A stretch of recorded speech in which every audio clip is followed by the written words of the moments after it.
Às vezes que uma situação semelhante aconteceu na China, o país vivia uma crise no abastecimento de alimento, exatamente como está acontecendo agora. E em nenhuma delas o crescimento econômico foi afetado. Talvez você não saiba, mas a China vem tentando de todas as formas controlar a inflação, depois que ela disparou junto com os preços das carnes e do óleo de soja, que enfrentam escassez histórica. E os efeitos de um aumento súbito de demanda seriam desastrosos para o governo, que já enfrenta sérios problemas de administração. E aí a Rural Business pede mais uma vez que você jogue a inocência fora. Pense e responda. Não acha coincidência demais tudo o que vem acontecendo na China nos últimos tempos? Quando briga com os Estados Unidos e isola um dos seus maiores e únicos fornecedores de soja, eis que surge a peste suína para matar parte do rebanho e reduzir o consumo de farelo. Quando tenta controlar a inflação, eis que surge um surto de uma gripe terrível, a ponto de forçar o governo a suspender as comemorações do Ano Novo Lunar e pedir que a população fique em casa, exatamente numa época do ano em que o consumo de comida mais cresce no país. Ora, não acha coincidência demais? Para os especialistas da Rural Business, é impossível provar qualquer coisa a esse respeito. Mas não podemos deixar que você seja iludido por conversa fiada. E antes de qualquer reflexão, lembre-se, tem gente enchendo o bolso de dinheiro, não só com a queda nos preços das commodities e companhias, mas também com as oportunidades de compra que essas baixas vão gerar. Para você ter uma ideia, com apenas 2 ondas especulativas, a primeira com a morte do líder iraniano e a segunda agora com o coronavírus, o petróleo perdeu 20% do valor. Que mero mortal consegue ganhar isso num espaço tão curto de tempo? Nenhum. Só se faz isso com especulação. E é por essas e outras que você precisa definir de que lado você está. Estão trabalhando duro para fazer você acreditar que essa nova doença vai jogar uma âncora no crescimento econômico da China e que isso vai reduzir o consumo e a importação de alimentos pelo país. Muito bem. A equipe de grãos aqui da Rural Business foi atrás da história para saber se isso de fato acontece em momentos de crise como esse. Ou, como nos sugere a situação, é muito mais uma previsão especulativa para defender interesses do que uma projeção real e digna de ser levada em consideração, já que parece conversa de botequim. Todo mundo dá palpite, mas ninguém mostra nada que comprove os fatos. Ano de 2004 e a China anunciava ao mundo um surto de gripe aviária, nome dado à doença causada por uma variedade do vírus influenza, H5N1, hospedado por aves, mas que pode infectar diversos mamíferos.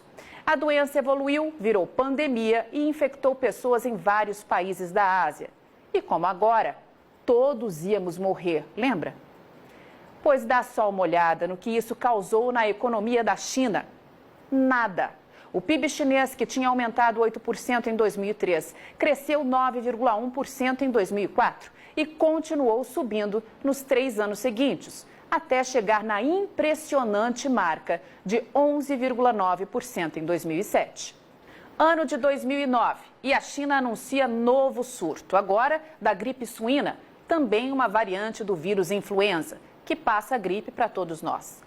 Puxe pela memória e você vai se lembrar dos jornais, da televisão, da internet, tomados de cenas de hospital, gente envelopada em máscaras e um aviso velado no ar. Cuidado, pois todos vamos morrer. E o que aconteceu com a economia da China? Nada. Como está claro nesse gráfico, o crescimento do PIB, que em 2008 foi de 9% ao ano, acelerou ainda mais e registrou taxa de 9,1% em 2009. Dando nova estilingada um ano depois, em 2010, quando voltou a ultrapassar 10% ao ano. Passaram-se 8 anos e vem nova peste para assolar o mundo, a peste suína africana. O mais interessante nesse caso é que a tal doença chegou na China matando suínos e reduzindo o consumo de farelo, justamente no momento em que o país achou de peitar Donald Trump e perder um de seus únicos fornecedores de soja, os Estados Unidos. Que baita coincidência, minha Nossa Senhora. Nunca vi nada semelhante. E mais uma vez a Rural Business te pergunta: sabe o que isso gerou de prejuízos ao crescimento econômico da China?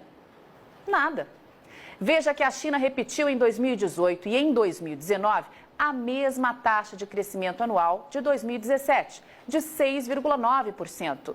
O que, na visão dos especialistas da Rural Business, joga por terra esse papinho furado de que a economia chinesa vai perder força com esse surto do coronavírus, que a China vai comprar menos e que o Brasil não vai ter para quem vender a sua nova safra de soja. Para com isso.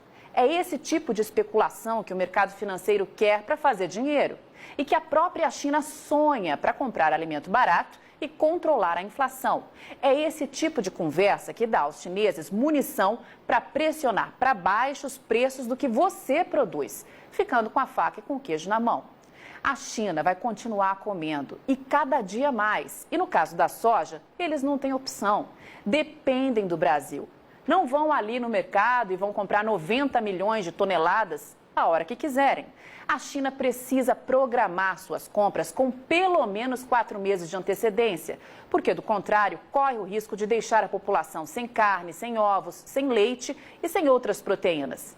É preciso que 4 navios carregados com soja partam todos os dias de algum ponto do mundo em direção àquele país para não gerar caos no abastecimento e não fazer explodir os preços dos alimentos. E parte desses navios já se aproxima aqui do Brasil para levar a sua produção para casa. Portanto, mão na consciência. A Rural Business volta a afirmar: não temos bola de cristal para saber o que vai acontecer em meio a um mercado tão especulado e em tamanha ebulição. Mas se você tem apetite ao risco, não se emocione com pouco. Entregue a soja que você já vendeu e sente em cima da sua produção. Espere a vida.